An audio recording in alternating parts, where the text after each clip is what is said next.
نحمده ونصلي ونسلم على سيدنا ومولانا محمد نبي الكريم الأمين المكين الحنين الرؤوف الرحيم. أما بعد، أعوذ بالله من الشيطان الرجيم. بسم الله الرحمن الرحيم. قل هو الله أحد. صدق الله مولانا العظيم. ان اللہ و ملائکتہ یصلون علی النبی یا ایہا الذین آمنوا صلوا علیہ وسلموا تسلیما. اللہم صلی علی سیدنا و مولانا محمد النبی الامی وعلی آلہ وسلم تسلیما. اللہ جل مجدہ کے فضل و کرم اور کریم آقا صلی اللہ علیہ وآلہ وسلم کے نالان پاک کے تصدق سے بحمدہ تعالی جمعۃ المبارک کے عظیم بابرکت دن ہم اللہ رب العزت کے حضور اس کے گھر میں اس کا اور اس کے پیارے حبیب صلی اللہ علیہ وآلہ وسلم کا ذکر کرنے کے لیے موجود ہیں. جیسا کہ آپ کے علم میں ہے کہ ہم نے جو موضوع اور مضمون جس کا آغاز کیا وہ عقیدہ توحید ہے کہ اللہ رب العزت کو ایک ماننا.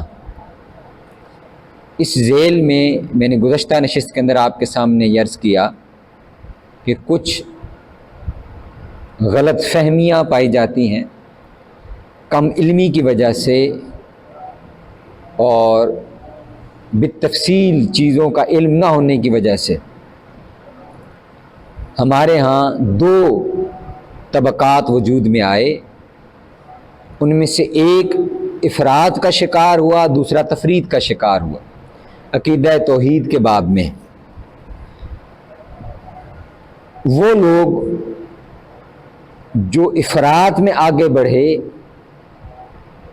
تو انہوں نے گویا عقیدہ توحید کو بالکل پس پش ڈال دیا، بالکل بھلا دیا، اور وہ توسل، استعانت، استغاثہ ان مباحث کے اندر اس قدر زیادہ آگے بڑھ گئے کہ ان کے ہاں توحید کا بیان ہی ختم ہو گیا اور توحید کا تصور وہ دھندلا گیا، یعنی مبہم ہو گیا، کلیئرٹی نہیں تھی اس کے اوپر. دوسری طرف تفرید کرنے والے، کمی کرنے والے احباب، انہوں نے عقیدہ توحید کی ایسی تعبیر کی کہ گویا ہر عمل وہ شرک کہلایا جانے لگا. ہر عمل کیا بن گیا؟ شرک بن گیا. ہر مسئلے کے اوپر شرک کا حکم لاگو کر دیا. تو ادھر بھی ایک ایکسٹریم پر چلے گئے، ایک ایسا طبقہ وجود میں آ گیا ہے سارے کلمہ گو، اللہ کو ایک ماننے والے، آقا علیہ السلام کو اللہ کا آخری نبی ماننے والے، لیکن جیسا کہ میں نے عرض کیا کہ غلط فہمیوں کی بنیاد پر، محض غلط فہمیوں کی بنیاد پر اور کم علمی کی وجہ سے یہ شکوک و شبہات پیدا ہو گئے. ان کے ہاں، افراط والوں کے ہاں بالکل بیان توحید ہی ختم ہو گیا، اور اگر انہیں کوئی یہ کہہ دے کہ اللہ سے مانگو اور اللہ سے براہ راست مانگو، خالص اللہ کے ہو کر رہو، تو انہیں لگنے لگا کہ شاید اس کا تعلق کسی اور مکتبہ فکر کے ساتھ ہے. اور جب کہ دوسری طرف جائیں تو وہ تفریط والے کلیتاً ایک ایسی انتہا پر چلے گئے کہ اگر ان کے سامنے اولیاء کا نام لیا جائے، اللہ کے مقربین کا نام لیا جائے، ان سے مانگا بے شک نہ بھی جائے لیکن ان کا تذکرہ بھی کیا جائے، تو انہوں نے گویا اس سارے عمل کو شرک قرار دے دیا. تو اس کی وجہ سے امت کا ایک بہت بڑے گروہ اور سواد اعظم کو گمراہ اور اس سے بھی بڑھ کر مشرک قرار دے دیا. تو ادھر بھی جو سٹانس لیا گیا، جو موقف اپنایا گیا، وہ غلط فہمی کی بنیاد پر تھا، کم علمی کی وجہ سے تھا، اور دوسری طرف بھی جو موقف اپنایا گیا وہ بھی کم علمی اور غلط فہمی کی بنیاد پر تھا. ایسے ماحول کے اندر حضور سیدی شیخ الاسلام ڈاکٹر محمد طاہر القادری دامت برکاتہم اللہ علیہ نے توحید کا ستھرا اور نکھرا اور معتدل تصور پیش کیا. آپ نے کتاب التوحید کے عنوان سے 2 جلدوں پر مشتمل یہ کتاب مرتب فرمائی، 2 جلدوں پر مشتمل، اور اس کی ضخامت اتنی ہی ہے جتنی میں آپ کو اس وقت دکھا رہا ہوں. یہ دونوں جلدیں اسی ضخامت کی ہیں، یعنی اس عقیدے کو اتنی کلیئرٹی دے دی، اور اس کی ساری جہات کو آپ نے ڈسکس کیا۔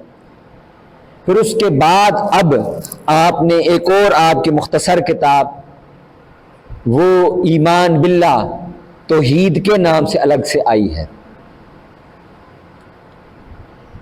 تو اس میں آپ نے جو اس قسم کے شکوک و شبہات تھے، جو غلط فہمیاں تھیں، جو کج فہمیاں تھیں، اور جو انتہا پسندی امت کے اندر آ گئی، اس کا رد کیا، اس کو دور کیا، اور دلائل کے ساتھ اور فقہاء ائمہ محدثین کی تصریحات کے ساتھ، ان کے اقوال کے ساتھ، سلف صالحین کی باتوں کے ساتھ اس کو واضح فرمایا، ان کے اقوال کے ساتھ، ان کے دلائل کے ساتھ، اور قرآن و حدیث کی روشنی میں اس کو بیان کرتے ہوئے بیان فرمایا کہ یہ عقیدہ توحید کیا ہے۔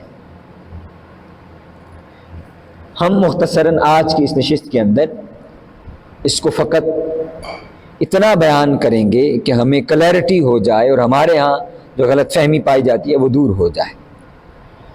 سورہ اخلاص یا سورہ توحید جو ترتیب کے اعتبار سے قرآن مجید میں 112ویں صورت بنتی ہے،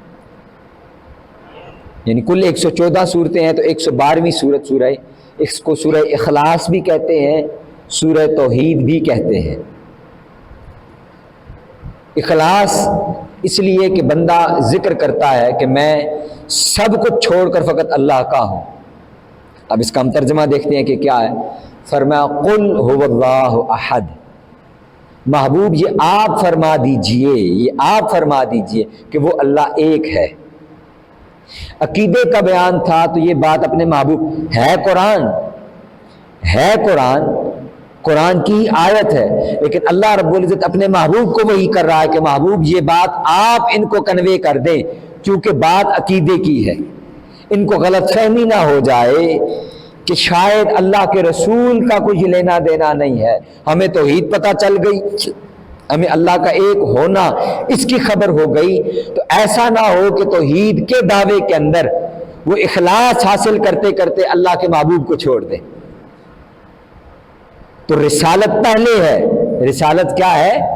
بولیے، رسالت کیا ہے؟ پہلے ہے، توحید بعد میں ہے، بیان میں، درجے کے اندر توحید اوپر ہے، رسالت بعد میں ہے، درجے میں پہلے عقیدہ توحید ہے، پھر عقیدہ رسالت ہے، لیکن بیان میں جو قرآن کا اسلوب ہے، اور حقیقتاً بھی ایسے ہی ہے کہ اگر رسالت نہ ہو، یعنی اللہ کا نبی، اللہ کا رسول نہ ہو، تو ہمیں کیسے خبر ہوگی کہ اللہ ایک ہے؟ نبی اور رسول آتا ہے تو وہ ہمیں خبر دیتا ہے کہ لوگوں تم غلط سمت میں جا رہے ہو، غلط طرف میں جا رہے ہو، آؤ میں تمہیں بتاؤں کہ اللہ ایک ہے۔ تو رسالت پہلے ہے، تقدم ہے اس کا، اس اعتبار سے، بیان کے اعتبار سے، ہاں درجے کے اعتبار سے پہلے عقیدہ توحید ہے، پھر عقیدہ رسالت۔ تو اس آیت مبارکہ کے اندر جہاں پہ ہم اللہ کی توحید اور اس کی وحدانیت کا بیان کر رہے ہیں، وہاں رسالت پہلے ہے، توحید بعد میں ہے۔ پھر فرمایا اللہ الصمد، باری تعالیٰ تو بڑا ہی بے نیاز ہے، تو بڑا ہی بے نیاز ہے۔ وعلیکم السلام۔ لم یلد ولم یولد، لم یلد، اس نے کسی کو پیدا نہیں کیا، اس کی شان بے نیازی کا عالم یہ ہے۔ ولم یولد، اور اس سے کسی کا تولد نہیں ہوا۔ یہاں پہ لفظ تخلیق نہیں ہے، یہاں لفظ تولید ہے، یعنی یہ جو بایولوجیکل پروسیس کے ذریعے اولاد پیدا ہوتی ہے، اس کا اللہ رب العزت نے بیان فرما دیا کہ اس پروسیس کے ذریعے اللہ رب العزت کی اولاد کوئی شے نہیں ہے۔ جیسے مشرکین کا عقیدہ تھا آقا علیہ السلام کی بعثت سے پہلے، وہ یہ کہتے تھے کہ فرشتے اللہ کی بیٹیاں ہیں معاذ اللہ، اور آج بھی ایک طبقہ مشرکوں کا ایسا ہے، وہ کہتی ہے کہ یہ ساری مخلوق اللہ کی اولاد ہے۔ نہیں، اللہ کی مخلوق ہے، اللہ کی تخلیق ہے، اس نے اس کی تخلیق کی، اس کی کریشن کی، اس تخلیق سے اس کو پیدا ضرور کیا اپنے امر کن سے، لیکن اس کو جیسے میاں اور بیوی کے ملاپ سے اولاد پیدا ہوتی ہے، اس اعتبار سے یہ اللہ کی اولاد نہیں ہے، کوئی بھی اولاد نہیں۔ اور ولم یولد، نہ اس کا پھر کوئی والد ہے، نہ اس کے ماں باپ ہیں جنہوں نے اس کو پیدا کیا ہے۔ اب یہ سارا عقیدہ توحید ہے کہ اللہ رب العزت کیسا یکتا ہے، کیسا اکیلا ہے، کیسا ایک ہے۔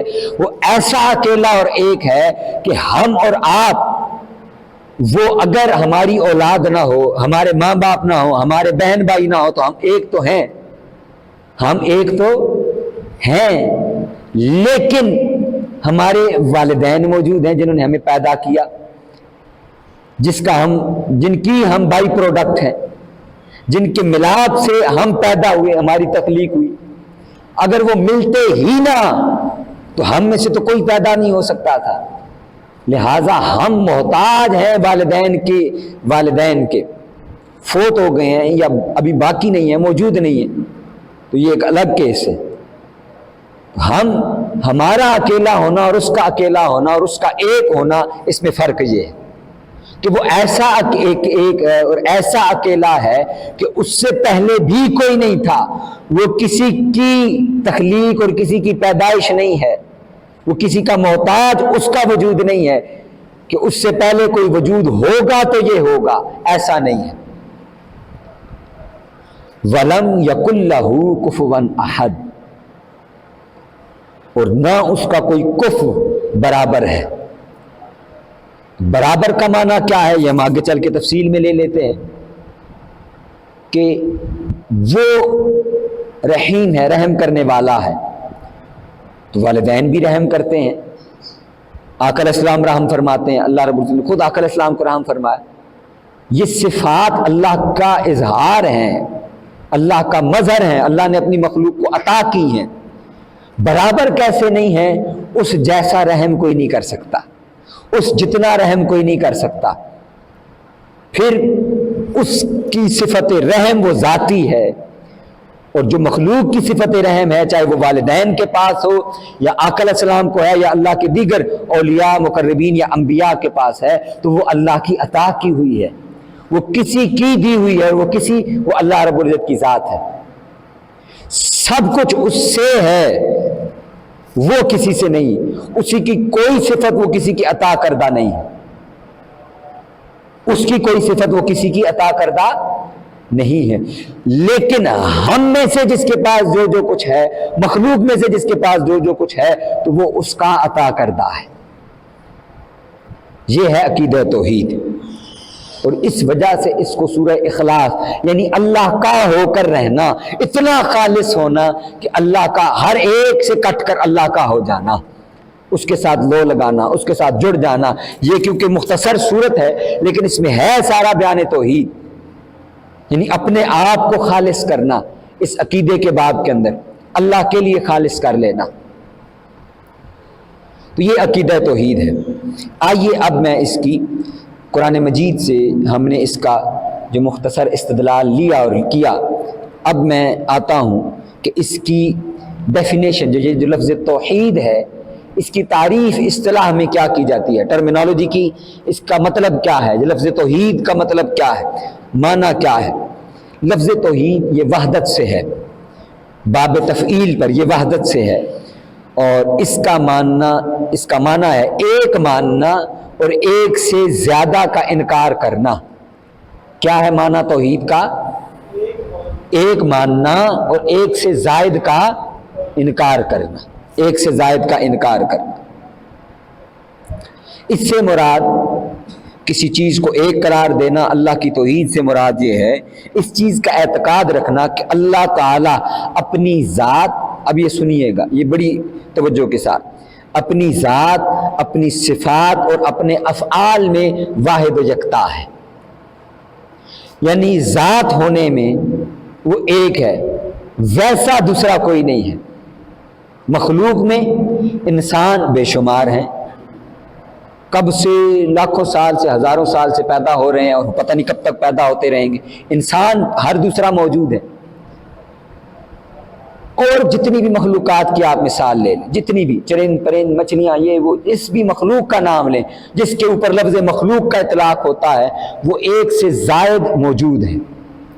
تو وہ اپنی ذات میں اکیلا، پھر اپنی صفات میں اکیلا ہے، جس کا میں نے ابھی ذکر کیا کہ کریم اور بھی لوگ ہیں، رحیم مخلوق بھی ہے، رحم بھی کرتی ہے، کرم بھی کرتی ہے، لیکن اس جیسا رحم نہیں ہے کسی کا۔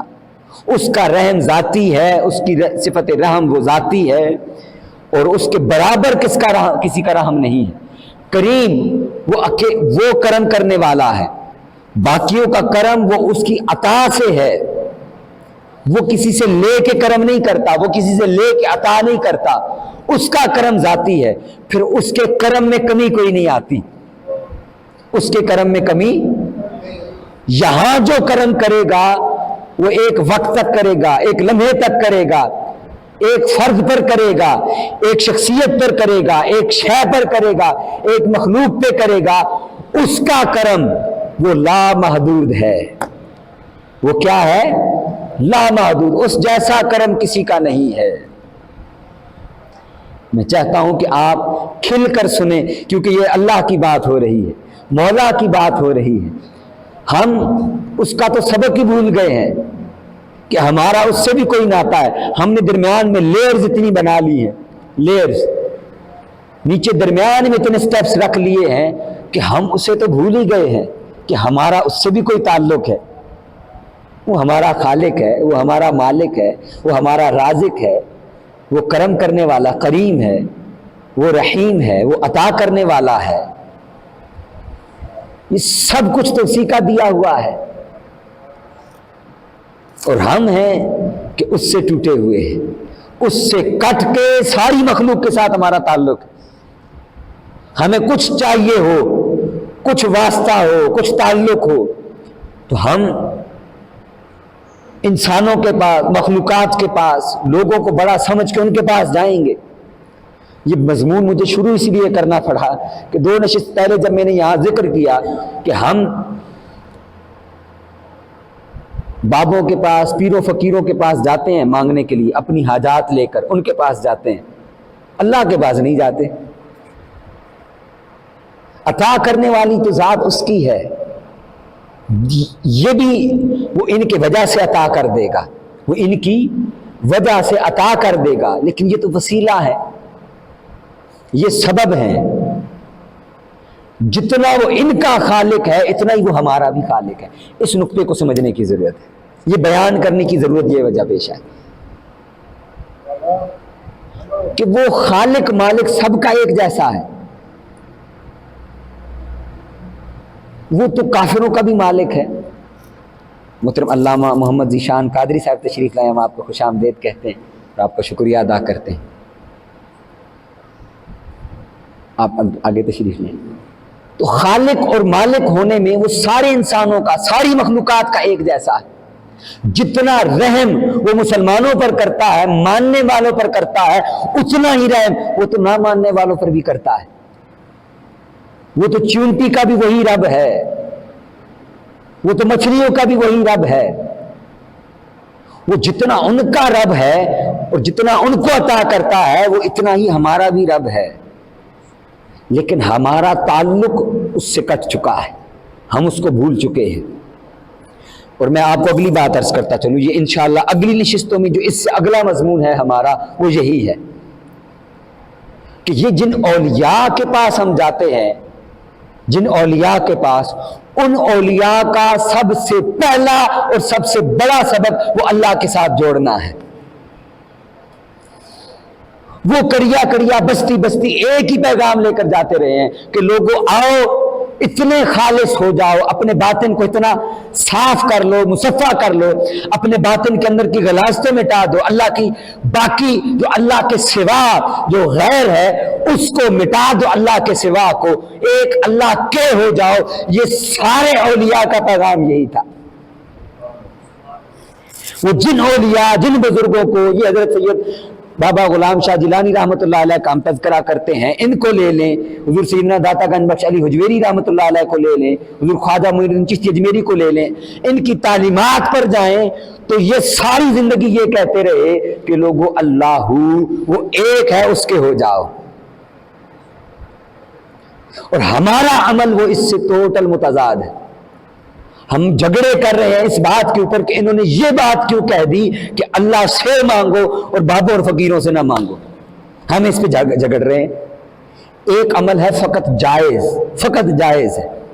یہ بات سمجھیے گا جو میں بات کرنے لگا ہوں. ایک عمل کیا ہے فقط، یعنی ناجائز اور حرام نہیں ہے، شرک نہیں ہے، غلط نہیں ہے. ایک عمل ہے افضل اور بہتر. تو بتائیے کس کو اپنانا چاہیے، محض جائز کو یا افضل اور بہتر کو؟ بولیے، سب دوست بولیں. افضل اور بہتر کو اپنانا چاہیے.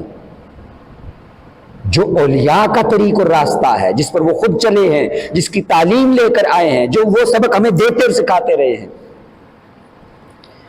تو جو میں نے توحید کی ڈیفینیشن کرتے ہوئے عرض کی کہ اللہ تعالیٰ اپنی ذات میں، اپنی صفات میں، اپنے افعال میں، افعال کیا ہیں؟ وہ کوئی چیز تخلیق کرتا ہے، بناتا ہے. ہم بھی کوئی چیز بناتے ہیں. اب ہمارے بنانے میں اور اس کے بنانے میں فرق کیا ہے کہ ہم محتاج ہیں. ہم کیا ہیں؟ یہ ڈائس کسی نے بنایا ہے نا، یہ اس کی تخلیق ہے، اس کی کریشن ہے، کریٹیویٹی ہے، اس نے اس کے اوپر ورکنگ کی ہے، کام کیا ہے. لیکن جس نے یہ بنایا ہے وہ اس کے مٹیریل کا محتاج ہے. اس کے بنانے کے لیے اس کو مٹیریل چاہیے، اس کو لوہا چاہیے، اس کو فائبر چاہیے، اس کو لکڑی چاہیے. اللہ رب العزت کی تخلیق وہ کسی شے کی محتاج نہیں ہے. وہ فقط فرماتا ہے کن فیکون، بس وہ ہو جاتا ہے. تو اگر ہم نے توحید کا یہ معنی اور مفہوم جب سمجھ لیا ہے تو آگے چلتے ہیں اور یہ سمجھتے ہیں کہ اللہ رب العزت کی، جیسے کہ میں نے عرض کر دیا کہ وہ ذات ایک ہے، اکیلی ہے. اس کی صفات کا معنی کیا ہے کہ اس جیسا کوئی نہیں ہے. اب آئیے میں شرک کی ڈیفینیشن کر دیتا ہوں تاکہ ہمیں سمجھ میں آ جائے. جو میں نے کہا کہ ادھر افراد والے تھے تو دوسری طرف تفریط والے ہیں، یعنی انہوں نے کلیتاً اللہ کی بارگاہ کا دامن چھوڑ دیا، اور دوسری طرف والے تھے تو انہوں نے کلیتاً ہر عمل کے اوپر شرک کا فتویٰ لگا دیا. ہر شے یاد رکھیے وہ اپنی ضد سے جانی جاتی ہے. کس سے جانی جاتی ہے؟ ضد سے، اپنے الٹ سے پہچانی جاتی ہے. اس کی مثال سن لیں. دن کا تصور رات کے ساتھ ہے. دن کا تصور کس سے ہے؟ اگر رات نہ ہو تو آپ دن کس شے کو کہیں گے؟ یہ تو ایک ہی ٹائم پیریڈ ہے، سارا ایک ہی وقت ہے. اور اگر ساری رات ہی ہو تو دن کس کو، رات کس کو کہیں گے؟ وہ تو سارا ہی اندھیرا ہے. یہ بات سمجھ میں آئی آپ؟ مثلا گرمی سردی سے پہچانی جاتی ہے کہ یہ گرم ہے اور یہ ٹھنڈا ہے. تو اگر گرمی کا وجود نہ ہو تو ہر شے کا تو ایک ہی ٹیمپریچر ہے، وہ اسی پیمانے پر پرکھی جائے گی. تو دوسرا پیمانہ ہی نہیں ہے. اور اسی طرح اگر گرمی نہ ہو تو پھر ہر شے سردی ہے، اور سردی نہ ہو تو ہر شے گرم ہے. تو ہر شے اپنی ضد سے، اپنی الٹ سے پہچانی جاتی ہے. تو جہاں ہم توحید کی بات کرتے ہیں تو اس کا جو الٹ ہے وہ ہے شرک. وہ کیا ہے؟ شرک کا معنی مفہوم میں عرض کر دیتا ہوں. اس کی ڈیفینیشن حضور سیدی شیخ الاسلام نے اپنی کتاب کے اندر جس کو بیان کیا ہے، آپ بیان فرماتے ہیں کہ دو شریکوں کا ایک چیز میں ملنا. کیا ہے؟ دو شریکوں کا ایک چیز میں ملنا، یعنی ان کی باہمی شراکت ہو جائے کسی کام میں، کسی عمل میں. جیسے ہم بزنس کرتے ہیں، بزنس ایک ہوتا ہے لیکن اس میں کام اور پارٹنر دو لوگ ہوتے ہیں. تو اگر دو لوگ مل کر ایک بزنس کو چلا رہے ہوں تو ہم کہتے ہیں کہ یہ دونوں اس بزنس میں شریک ہیں. دونوں اس بزنس میں کیا ہیں؟ یہ شرکت بن جاتی ہے، یہ شرک ہے. تو اللہ رب العزت کی ذات وہ خود واجب الوجود ہے، وہ لائق عبادت ہے. اس جیسا کسی کو نہیں سمجھا جا سکتا کہ فلاں بھی اس جیسا واجب الوجود ہے، ہمیشہ سے ہے، قدیم ہے، ہمیشہ رہے گا. اس جیسا کوئی نہیں ہے. اس جیسے افعال کسی کے نہیں ہیں، اس جیسی صفات کسی کی نہیں ہیں، اور کسی کی اس کے علاوہ عبادت نہیں کی جا سکتی. یہ یاد رکھیے گا، جس بھی عمل کے اوپر لفظ عبادت کا اطلاق ہو جائے، جس بھی عمل کے اوپر لفظ عبادت کا اطلاق ہو جائے وہ فقط اللہ کے لیے ہوتی ہے.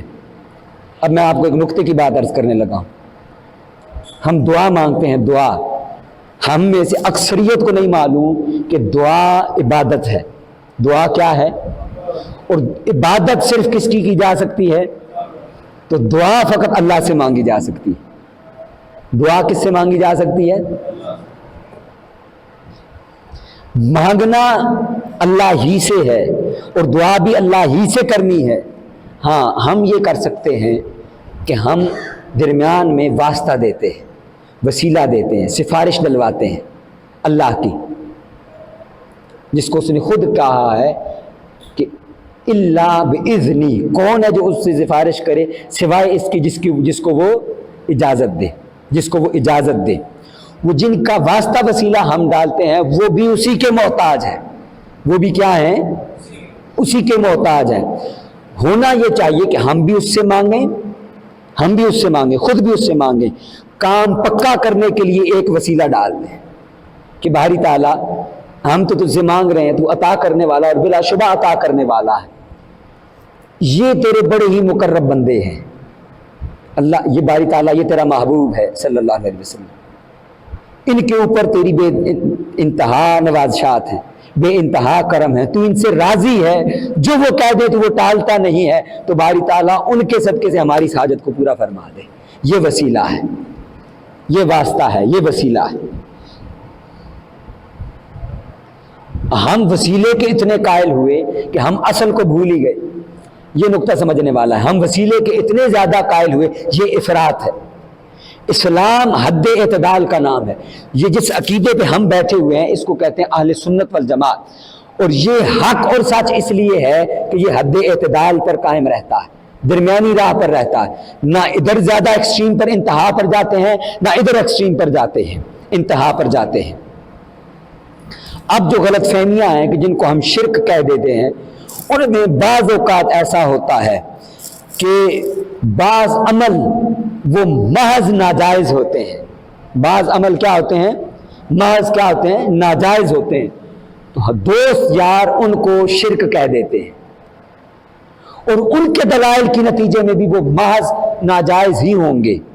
اب یہ دلائل کی بات ہے ساری کہ ان کی دلیل کے مطابق ایک چیز ناجائز ہے، دوسرے کی دلیل کے مطابق دوسری چیز جائز ہے، وہ اس کو جائز سمجھ کر عمل کر رہا ہے، اور وہ بھی جائز قرآن و حدیث سے سمجھ کر رہا ہے۔ یہ بھی ناجائز سمجھ رہا ہے تو یہ بھی قرآن و حدیث کی روشنی میں ہی ناجائز سمجھ رہا ہے، لیکن جو انتہا ہے وہ یہ ہے کہ ہم ناجائز عمل کو شرک کہہ دیتے ہیں۔ مثلا ابھی ربیع الاول شریف شروع ہوگا تو دوست کہتے ہیں کہ جی ربیع الاول کا میلاد منانا شرک ہے۔ میلاد منانا کیا ہے؟ اصطلاح استعمال کر دی جاتی ہے۔ اب میلاد منانا شرک کیسے ہو سکتا ہے؟ لفظ میلاد کا معنی ہے پیدا ہونا، لفظ میلاد کا معنی کیا ہے؟ پیدا ہونا۔ تو ہم تو میلاد منا کر خود توحید ہی ثابت کر رہے ہیں اور کہہ رہے ہیں کہ یارو ہم جن کو مانتے ہیں جو اللہ کے آخری نبی اور رسول ہیں وہ اللہ کی مخلوق ہیں، اور وہ فلاں دن یعنی 12 ربیع الاول پیر کے دن وہ پیدا ہوئے ہیں، وہ رب نہیں ہے، وہ رب کی مخلوق ہیں۔ تو میلاد کس طرح سے شرک ہو گیا؟ تو میلاد منانا شرک نہیں ہے، ہاں اس میں جو کچھ ہم کرتے ہیں میلاد مناتے ہوئے اس میں سے بعض چیزیں وہ جائز ہو سکتی ہیں، بعض ناجائز ہو سکتی ہیں۔ تو ناجائز ہونے کی وجہ سے ان کو ہم ناجائز یا حرام کہیں گے، نہ کہ یہ کہیں گے کہ یہ چیز یہ کلیتاً شرک ہے، ایسا کرنے والا مشرک ہے۔ اس کا دوسرا مسئلہ سمجھ لیں اور سن لیں۔ مثلا کوئی کسی بزرگ بھی اللہ کے ولی یا کسی کی بھی قبر پر جاتا ہے اور قبر پر حاضری دے کر وہ قبر کو چومتا ہے۔ اب قبر کو چومنا آپ کے دلائل کے نتیجے میں وہ ناجائز ہو سکتا ہے، وہ شرک کس طرح ہو گیا؟ شرک تو تب ہو کہ معاذ اللہ کی قبر مانے آپ، شرک تو تب ہوگا کہ اللہ کی قبر مانے اور اس کی قبر کو چومنا وہ توحید تھا، اور ان کی قبر کو چومنا اب وہ شرک ہو گیا۔ کہ اللہ کی تو معاذ اللہ قبر ہے نہیں، اللہ کی قبر تو ہے نہیں، تو یہ شرک نہیں ہے۔